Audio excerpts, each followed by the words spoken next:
recording bit doesn't show up on your little screen at the right when you're presenting. Oh, that's something new I've learned today. Hello. Welcome anybody watching this recording back and anyone sitting there at the moment listening to me baffle on for the next half an hour. I'm going to try and attempt to talk all things neurodiversity in a wide range of kind of topics related to it. So the best thing is to remember whenever you get any kind of learning, anything online, the best way to remember is actually knowing a little bit more about the presenter, as I found through many presentations I've watched and webinars over the years. So a little bit about me and my background. So I currently work for East Sussex NHS Trust. I have done for the last 6 years, and I've been in care for about 15 years before that with general care homes, learning difficulties, acquired brain injuries, as well as just domiciliary care in the homes. So I've got a vast background, and I'm dyslexic. My sister's dyslexic and my dad is as well, so it's something that's run in the family. So I knew at a very young age that I would have this learning difference. I went to a very good primary school and they supported me pretty much from day one. I will apologise as well. I've got a slight sore throat, so if I cough and splutter halfway through, I do apologise. So if I suddenly go mute, you know that my voice has decided to go. It's not good when you do most of your job is talking. So, a bit about me. I'm an energetic person. I'm currently in a role for support workforce lead for the whole of our community division. And I've been in this role for about 9 months now and absolutely loving it because there is so much to do. But part of what I've done on the side as well is I've set up a neurodiversity network with a colleague of mine that I worked with it in a community. And he's dyslexic as well, but also has just gone through getting a later diagnosis. And he is partly autistic as well, with a little bit of ADHD traits in there. So he's gone through that process, which has been quite interesting, and how he's learnt about himself. So we were both quite passionate about having that support for others, which is why we came up with the network. I love my donuts. I'm a little obsessed with donuts. So anyone that knows me eventually knows, bring me donuts if you want to make me happy. I have pet rats, and I have about 6 of them at the moment, and about 7 of them are tattooed onto my left arm as well. So I am that crazy rat lady that works at East Sussex. So if ever you chat about me, that's probably what's going to come up. So, what do we mean by neurodiversity? The thing with neurodiversity is it's an umbrella term and it is so vast as to what is actually underneath that umbrella. The other aspect of neurodiversity is what language do you use? Because again, it's that kind of, oh, how do we best describe an individual, a group, or anything to do with the kind of neurodiversity world almost. So this image on the right is probably the best one that's been shared with me. And it was shared with me by a doctor who runs the kind of National Doctors Association of Autism. Amazing guy, and he's taught me so much. And he said that this is probably the best image.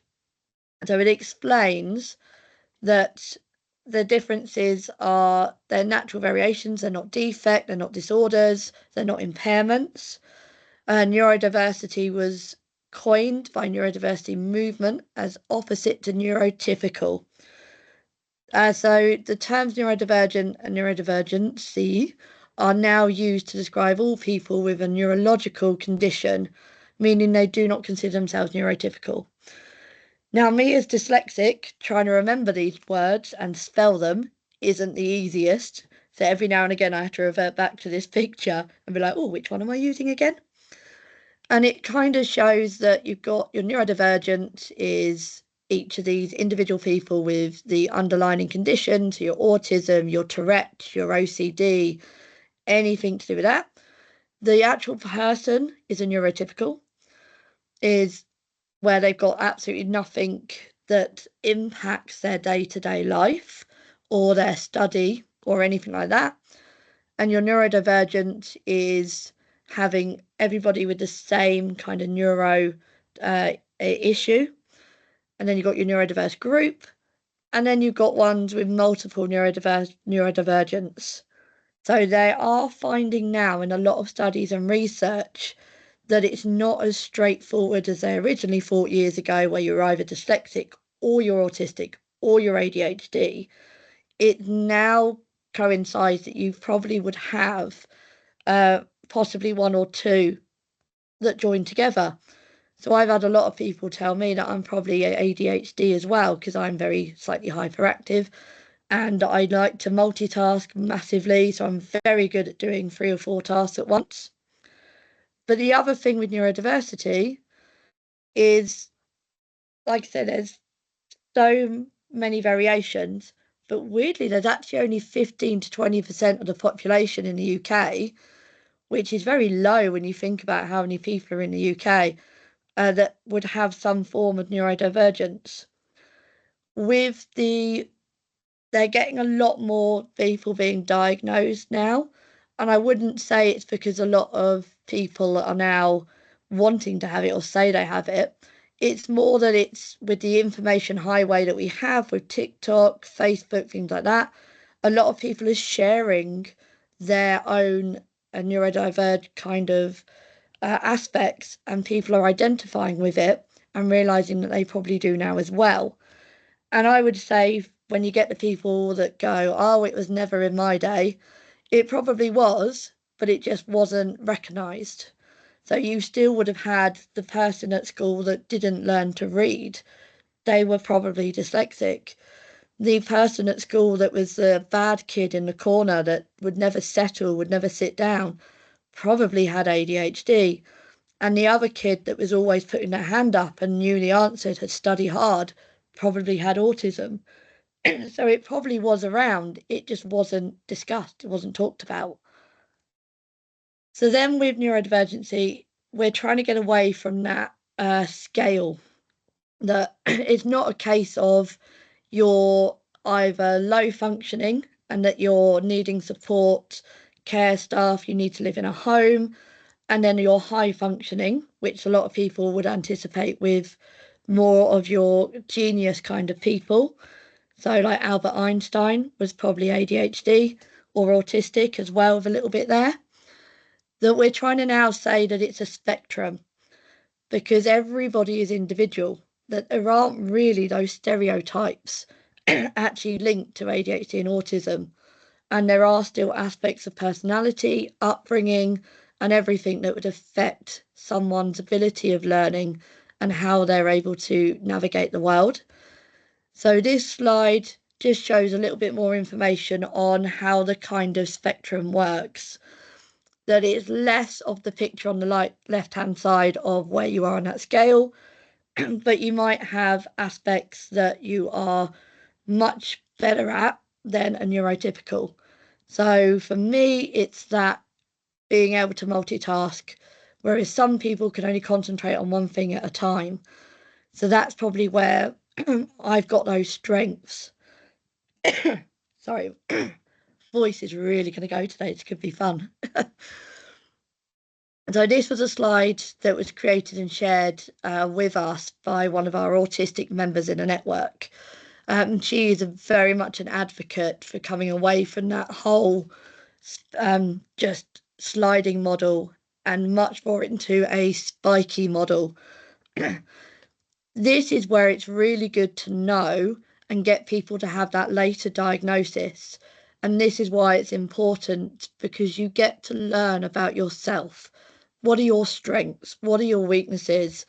What are things that are really not going to change? So my spelling and grammar, even though I've tried so many times in the years, it's never going to get any better because I just simply can't comprehend it. However, it's not stopped me from getting 2 degrees, NVQ level 3s, as well as a lot of other additional training I've done over the years. And they've actually discovered that neurodivergent people have a higher ability of actual learning capacity, because they learn in a very different way to neurotypicals. So that's a lovely bit of evidence that I found recently.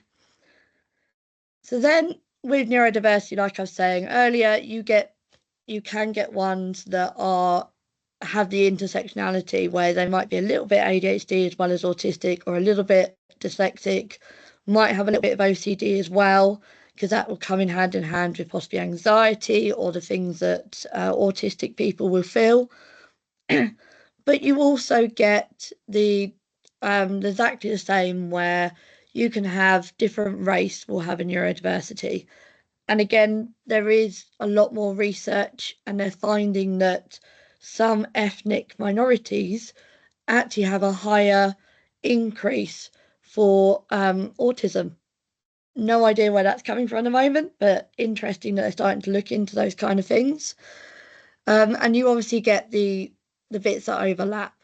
So I'm also LGBT as well as neurodiverse. So I cover those two kind of intersectionalities. It doesn't mean that every neurodiverse person is gay. It just exactly the same with neurotypicals. Everybody is a different person.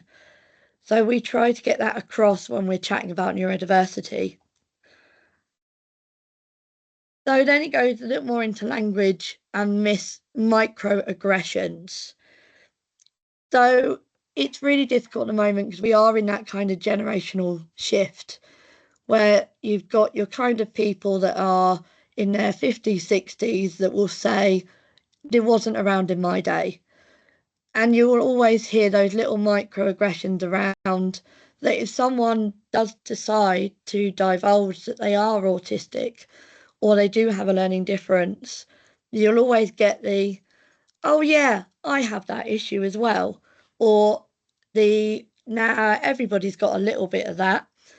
So, and it's having those stereotypes of ADHD being hyperactive. Actually, they can have low activity as well and get very overwhelmed quite quickly. You've got your autistic that you assume are the people with behavioural issues that you see that might be hitting their heads or throwing things, destroying, and that's obviously the lower end of those kind of spikes. But then that associates with people that don't have those kind of behavioural issues. So then they have to kind of justify that they're not that kind of autistic. So then that becomes difficult for them to divulge or feel safe to say that they are. So it's knowing what those microaggressions are and then sort of saying that you can't say it in that way, you can't say that. So language really matters, especially if we're trying to create a much more inclusive workforce. And someone that feels safe is more likely to say what they struggle with and then help to get things put in place that will make their job more productive. So that's where we try to squash these kind of microaggressions. Superpower is something that's a bit controversial. I've used it as I quite like to say that I have the superpower that I am very good at creative thinking. You give me a problem and I can think of about 20 ways to try and solve it. But there are some people in the neurodiverse kind of culture that feel that superpower is making them sound that the parts that they struggle with is a superpower. So the hyperfixation with some ADHD and autistic is where they find a subject and they will learn literally everything about that subject, whether they want to or not, or whether it's anybody wants to hear it, they're going to tell it. So they sort of say that that's not really a superpower, that they can see that as a bit more of an issue that stops them doing normal day-to-day things. So superpower is a little controversial, but some people still use it. So it's always worth finding out, anyone you're chatting to, do you prefer it or do you not? So, so then that leads me quite nicely on to the neurotypical workplace. So the workplace is created for the neurotypical people. The lighting, the space, the desks all together. We're limited in the NHS with some of our buildings because they're very old, and it's not designed for people that struggle with sensitivities. So this is where you get your neurodivergent people that struggle. So if one of your lights is off and it's buzzing, it may be that that person can only concentrate on that buzzing and they can't concentrate on their work. And then eventually they'll get either a headache or they get overstimulated. And then that's where they're not going to be productive. And that's when you'll get people going in and saying, oh, this person's lazy, they're not doing anything. But actually, if you ask that person why they're not managing to do some work, it could be as simple as, right, can we fix the lighting? In one of our buildings, we've now put in light adjustable settings. So you can have it on 25%, 50%, or 75%. So then if somebody in the room is a bit more sensitive to light, we can turn it down a little bit more. So that was a really simple adjustment, but it's going to help somebody concentrate a lot better. And it's things like that that could be adjusted. So then we got moving towards that neuro-inclusive workforce. We need to support our neurodivergent colleagues who ask for help. This is where that not everybody has a formal diagnosis or wants one. Some people actually feel that they don't want to be labelled or put into that box, which again is absolutely fine because that's their choice. I'll always try and encourage it because you do learn a lot about yourself when you go through these assessments. But some people just don't want to know, or that they're quite happy that they've adjusted to the neurotypical workplace all their life and they feel like they've got it under control. Again, absolutely fine. People may not know they have neurodivergent traits as well, and they may just think that, oh, that's just my personality, or it's just the way I was brought up. And it's highly likely that their parents or one of their parents would have the same traits. So to them, it's normal life, it's normal living. Oh, excuse me. So it's absolutely fine again if they don't want to.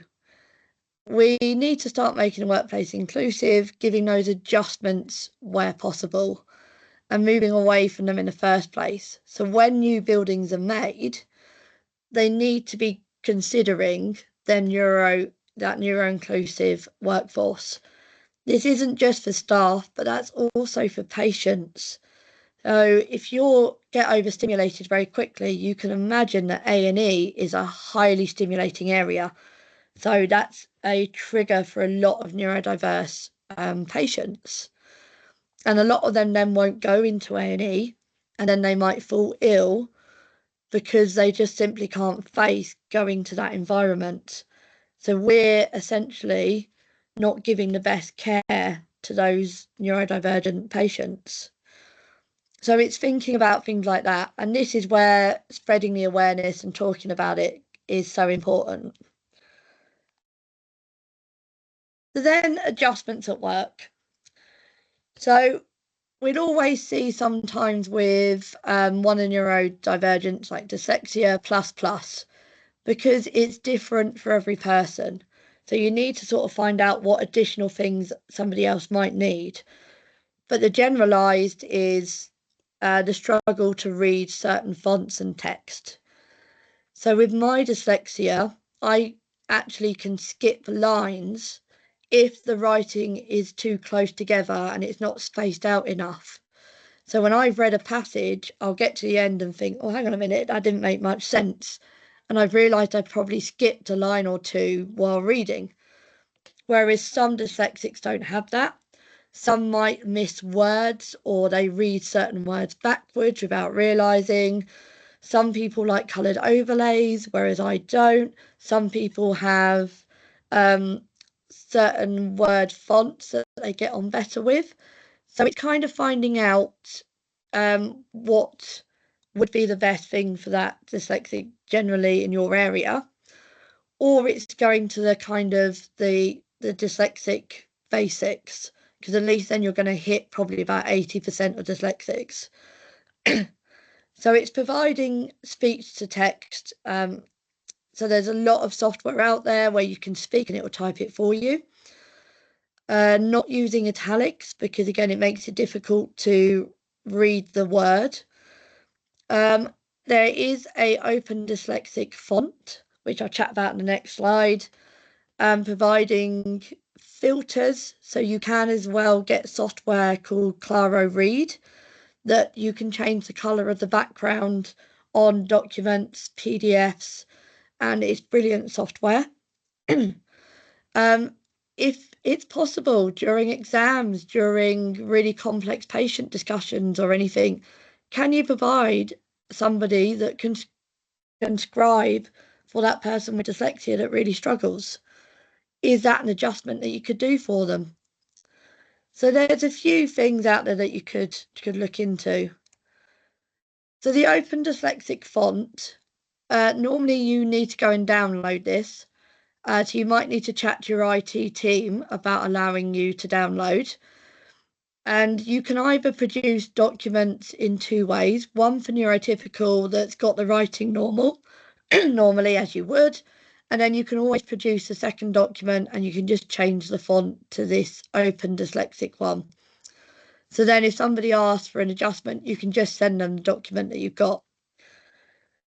So a lot of dyslexics find this easier to read because it makes some of the defining letters more weighted. So it helps your brain to focus on them so they don't jump around or you don't miss them.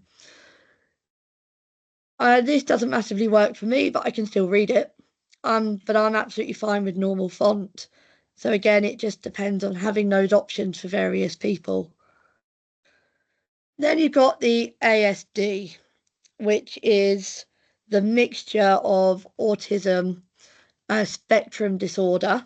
So that's where they now say about the different spikes, and they've called it ASD rather than autism. And you no longer have Asperger's. That is now included in the ASD. And so they've changed the terminology there. Again, provide access to a quiet workspace. As if possible. Is there a room that you can convert where there's only 2 or 3 people in rather than 5 or 6? Looking at the lighting, because that can be an issue. Provide specific standing desks so that they can fidget while they work. Anything like that are all classed as reasonable adjustments. Excuse me while I just have a quick drink. Well, noise cancelling headphones is quite an obvious one as well. But what they're discovering now is where people have worn noise cancelling headphones for a long period of time, when they take them off, they're actually now getting overstimulated, more so than they would have done before, because they're now starting to rely on those noise cancelling headphones. So again, it's advised to only wear them when needed. It's looking at permission. If they need to miss social events, say to them it's absolutely fine if you don't want to come, because again, that might cause extra anxiety, and actually knowing that it's okay not to come will take away that anxiety. Flexible working where possible. Can they go home for the last 2 or 3 hours of a shift to write their notes or to do anything? What can you change? Then making things more accessible. Ask that person, how do they like to receive information? So with my dyslexia and slight ADHD, I tend to information dump. So if I'm asking an autistic person to look into something for me, I need to be mindful that I'm not giving them too much and then I'm going to overstimulate them. Or they're going to go into hyperfixation, stop everything else that they're doing, which could be something really important, and then they're going to concentrate on the thing that I've given them. So most of the time I'll ask them, now, have you got time to talk at this point? Would you prefer face-to-face, or are you happy for me to send you an email at the end of the day? And a lot of the time they're like, yep, Teams me or send me an email at the end of the day. So I know, right, I'll send it then. Obviously, if it is something urgent, then yeah, you can interrupt them and send them the urgent thing. So it's that finding out what adjustment do they want. So this was quite a nice example of presenting information in a more accessible manner. And this was shown on a recent webinar, and I thought it was a really good example. So this was somebody's wrote a protocol 15 years ago, and then they changed it to try and fit with a better text with the gaps. And they realised that that still was difficult to read for some neurodivergents. So then they've done it in more of a picture format and the arrows, the scales of how to follow that protocol. So that's much more inclusive. Having colours to break up text works really well. Again, a different font and different colours inside, colour coding is amazing. So that's a simple thing that they've done, but that's going to make it so much easier for people, neurodivergents, to follow. So then you've got your resources. So inclusive recruitment. Sorry again. Recruitment and interviewing is a bit of a passion of mine at the moment, as the typical standard ways of doing interviews do not work for some neurodivergent people. So you're not going to get the best out of that person in that interview. And actually, you've probably missed out on a very good, highly qualified staff purely because they just struggle in an interview setting with the anxiety of talking to three people all staring at you. So how can you make it a bit more inclusive? Again, it's a bit of a debate because there are some people that say, well, we're giving them advantages that a neurotypical won't have. But a neurotypical might not have the anxiety. Excuse me again, sorry, voice just went. So it's more like we're evening the playing field a little bit more. So it could be as simple as, can you change the setting? Is it better to be on a round table? You're a little closer, less, not staring at them less as much. Can you provide them with a question beforehand so they can just be prepared? Again, doesn't matter when, but even if they get there an hour before, absolutely fine. Can you do a change of interview? So you might do part of it as a couple of questions.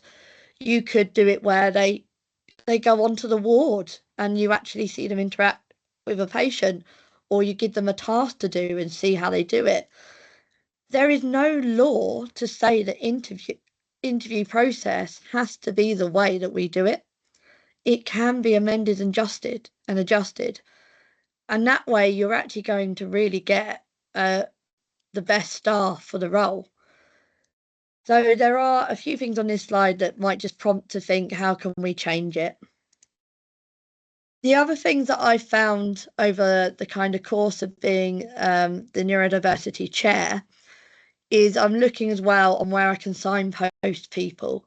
So NHS Elect have a career development and interview webinar, and they often have it saved and recorded. So that's a really good webinar because it actually says what reasonable adjustments you can ask for when you're shortlisted and before an interview. So it may be that you want to ask, can I go at the end of the day because I'm not particularly very good in the morning? And it's all about kind of going that's acceptable and asking for those questions beforehand. So it's a really good webinar that they have on NHS Elect. And that's free for anybody. You just create an account and then you can log in and watch all of their recorded webinars whenever you've got spare time. I quite like the communication ones they have on there, and there's a lot of leadership style ones on there as well. So then what do you include in the application process? So I did a recent webinar on application filling in and statement writing, and I included parts of what a neurodivergent person could write in. As often, again, you've got that stigma. You don't want to say that you struggle in noisy environments because you don't want someone to read it and go, oh God, we don't want this person because we have a noisy environment. Yes, they might not be able to manage a noisy environment, but if they had the adjustments, as long as they can then write in there, However, when I am given the right environment, I'm extremely productive and I can get a lot of work done to a high level of standard. Great. You said what you needed, what your adjustment could be, and actually what's the benefit that they would get out of you. So it's looking at those strengths. Bear with me a moment. So by law, they can't discriminate against somebody with a neurodivergence. It is now under the Equality Act. So if they have divulged that they've got ADHD or autism, you can't decline them just based on that. And I'll always say to people, if they feel that they've been discriminated against, to go through the appeal process, because it will help the other side with a bit of additional learning if they've done that unconscious bias. So this is where the late diagnosis or going through that might help, because it gives you a chance to talk about what you're really good at and what might be your difficulties. So I have a processing memory disorder with part of my dyslexia. So my brain physically doesn't hold a lot of information that's just said to me in one go, which is why I'm awful with directions, because I'll remember the first direction and the last one, but I won't remember anything in between. And I'm also appalling at mental arithmetics because my brain just will not hold it. But if you give me instructions verbally and written down, great, I'll follow it, I'll get it done, I can be really proactive and everything will work fine then. So I had that diagnosis through university because I needed to get a formal diagnosis for my dyslexia. And actually, it really helped me going forward to know, oh, okay, so it's not me just not listening or not concentrating. Actually, it's literally my brain just doesn't hold on to the information, which is why I do a lot of things. So then I've adapted and I do a lot of things through email or Teams because then I've got it written down that I can look back on. So that's how knowing your strengths come in handy. And one of my strengths is I'm happy to talk when my voice is not husky and throat sore. And I'm very good with people. I'm very good at reading emotion. So I'm very good at spotting issues with patients that they might not necessarily feel that they can talk about. So that's my strengths. And that works really well within the caring kind of industry. So then there is also there's a service and an app called Autistica. So I've downloaded this app and it's brilliant. It's got loads of really helpful hints and tips to help anyone that identifies with being autistic to navigate the world and general day-to-day life.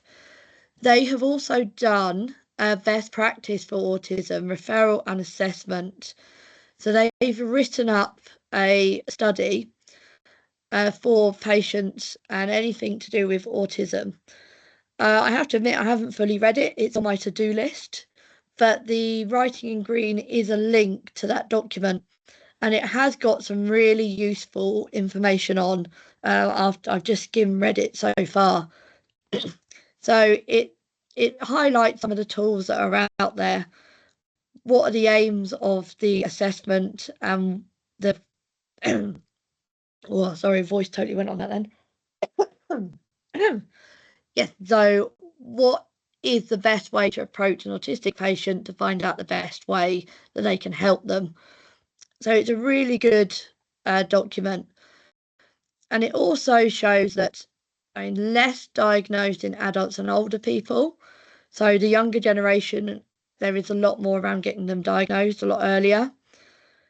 I love these numbers. As of December 2024, you've got your 21,000 people waiting for an autism assessment in the UK. So they're all people that haven't been given that support that they would get after a diagnosis. So these are your people that might be repeat returners to A&E because they're really struggling mentally with life in general. and that they're struggling without those reasonable adjustments or without certain tools and ways to help being given to them yet. And that's a huge number of people. So this is why it's so important to start thinking about how do we help those patients that you suspect might be autistic. So one way to help is the ADHD UK Right to Choose. They also do autistic assessments as well. So they're a private independent kind of company, and they will get you through to see a psychologist a lot sooner than what the NHS can at the moment. I'll always still recommend that you remain on the NHS waiting list because you might need further advice or support later on when you do get eventually seen. But this way you can get a diagnosis a lot quicker. And this is what my colleague went through recently. And ironically, the paperwork is not the easiest to fill in. So hopefully they amend that over time. But it's really worth doing to try and find that actually this is what I struggle with. Where do I get help for this? The same with dyslexic and dyspraxic. You've got the UK Association. So you can always email them and see how you can get the get an assessment sorted. Once that's done, you can then go through access to work. So this is for staff and patients. If you've got a patient in their 30s or 40s that's struggling and that think they have a neurodivergent emergency, and they really want to get back to work, but they've been on long-term sick due to burnout from previous jobs, getting them that early diagnosis and then getting them to fill in access to work, they will then get the help and advice to get them back into work. And you could get support workers that go with them, people that are kind of their personal assistant in a way that could be funded while they go through a job search process. And then when they're in a job, they'll help settle them in, and then they lead them to the job once they're settled. So there's quite a lot that Access to Work can do. Unfortunately, at the moment, though, it is starting to get defunded by the government and they're cutting the funds. So it's one of those that I say people just keep using it. It will show the government how vital it is. It is a self-assessment. You just fill in the form, send it off, they'll get in contact. And you don't need a formal diagnosis to go through this assessment. I went through it for university, and that's where they gave me the additional software, and I got a C pen, that's an electronic pen that reads over books and reads it out aloud to you. And that was a fun bit of kit, but I just had to remember I couldn't use it in the library. It was a bit loud. And then they fund part of it and your work funds the other part. So you still need to chat to your supervisor if you're going through this process and make sure that they're aware. But it was brilliant. You can also go through Access to Work a couple of times. It's not a case if you've done it once, that's it. So I could do it for work-based issues, or if I change jobs and I need different adjustments or different equipment. So that is out there as well. So then there's some other things that I've found over the last few months that could be helpful. So there's a lady called Jessica Meredith, and she's on a lot of the NHS England webinars as like a neurodiversity consultant. And she's absolutely brilliant. I've sat in on quite a few of her things now, and she's really inspirational, and the things that she does to help. So she runs a service called Differing Minds, and she provides a lot of free information as well as obviously paid services, counselling or training, that kind of thing. So one of the things that she provides is these 22 questions, and it's a really good document that outlines a few questions that a staff member could fill in and then present to their team lead or manager. And then they can have the conversation about, right, how do we adjust what we need to help you with this aspect. You can also, she also provides what's called a neuro navigator. I love the name of that, I think it's brilliant. It is a paid service, but if it's something that you want to do within your trust, you could chat to your procurement team or education team, however you do your funding, and see if somebody could be funded to do their neuro navigator. And it's all around how you can do what can be put in place to help a load, and it provides loads of really good useful information. She also does give out some free documents as well. So I've got one of AI prompts that you could use for neurodivergence to help with use of AI. There is then the MyCare passport that should be a national passport that can be used, and you can use that with patients. So it's got loads of good questions in there about, do you struggle with lighting? How do you best communicate? What can we do for you to help that? So that is highly recommended to do with any patients that are neurodiverse that are struggling or learning difficulties, or even with a patient that's got dementia, anxieties, or anything like that. And then that can be used in whatever service they go to. It stops the repetition of having to keep telling people what they've got and how they need help. So we also have at our trust a neurodiversity training that's about 1.5 hour long on MyLearn. It was, I believe they went through funding and went to a company called Genius Within, and they provided this training. It's got 5 different modules to it, and it covers a lot of how you can support staff within your trust. So that's a really good training that is available out there. So worth looking into if it's something that your trust could provide. It was one of my favourite trainings I've ever done because it reads out the question, it reads it out. So I don't have to concentrate and read it. And it's got pictures, it's well put out.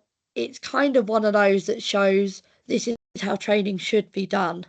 So certainly recommend looking into that company as well.